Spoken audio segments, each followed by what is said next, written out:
संत अवधेश शरण कुछ देरी से आज मैं मिला हूँ।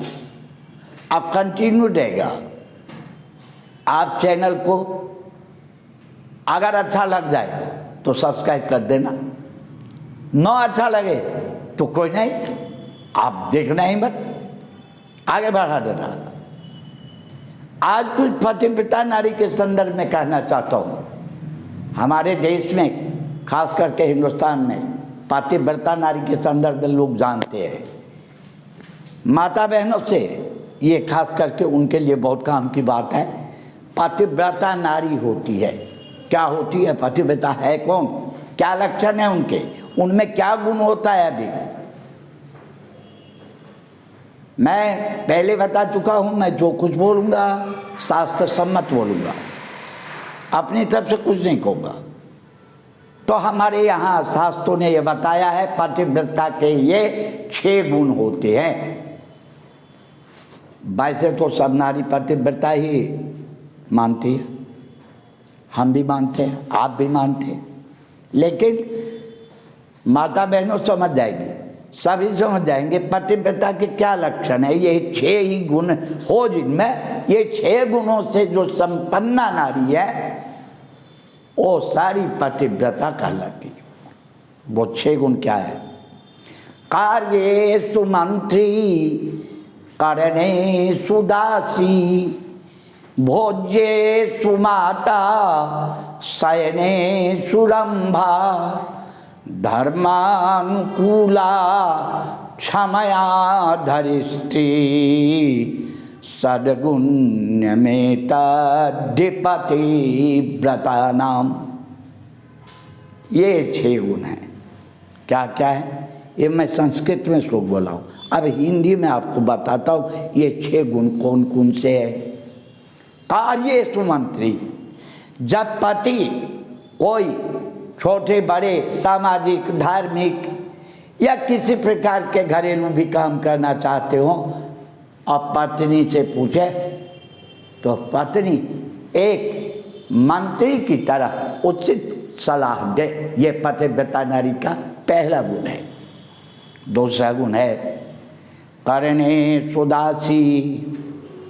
कई बार पति को कुछ सेवा का काम चाहिए, कुछ कहीं से उठा के लाना है, वो ले आओ, पानी ले आओ, चाय ले आओ।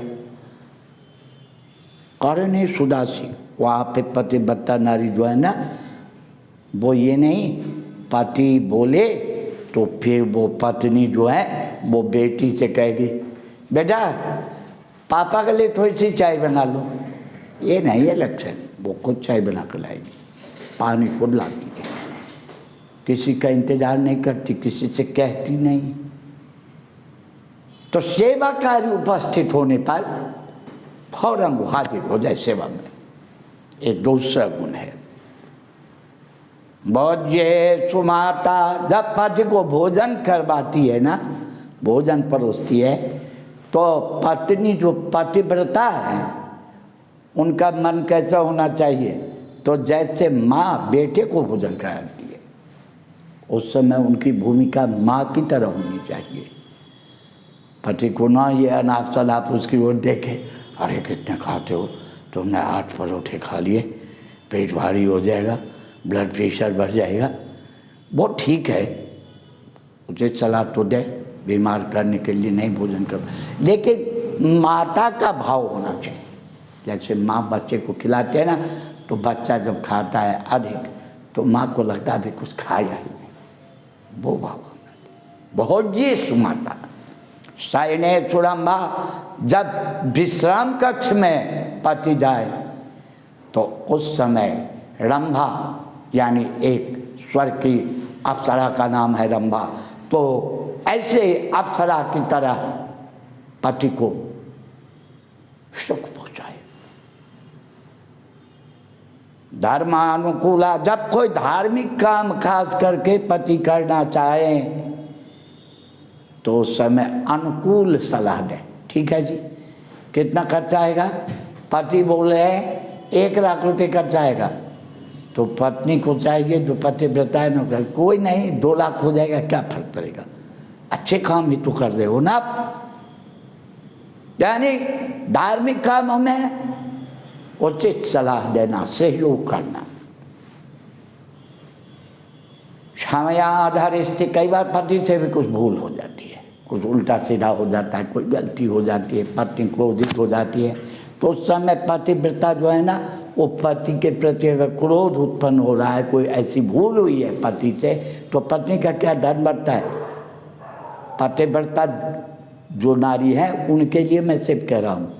और ये गुण जिनमें हो वो माता बहनों अपने आप को मान लेना मैं पतिव्रता हूँ, और ना हो तो सुधार करने की, बनने की कोशिश करो। तो कई बार भूल हो जाते हैं पति से, तो क्षमा कर दो।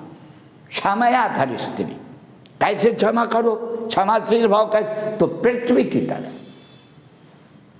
सद्गुण में पतिव्रता नाम, ये 6 गुणों से जो संपन्न है नारी, वो पतिव्रता कहलाती है। और पतिव्रता का हमारे यहाँ क्या सम्मान है? शास्त्रों ने सम्मान दिया है, देवताओं ने सम्मान किया है। यहाँ से इस शरीर को छोड़ने के बाद स्वर्ग तक में सम्मान है, बड़े ऊंचे सिंहासन पर विराजमान किया जाता है। तो नारियों के अंदर जो है पतिव्रता वाला गुण होना आवश्यक है ना है तो कम से कम उतारिए 6 गुणों को अपनाए जीवन में, तो पतिव्रत धर्म बन जाता है। जय श्री राम।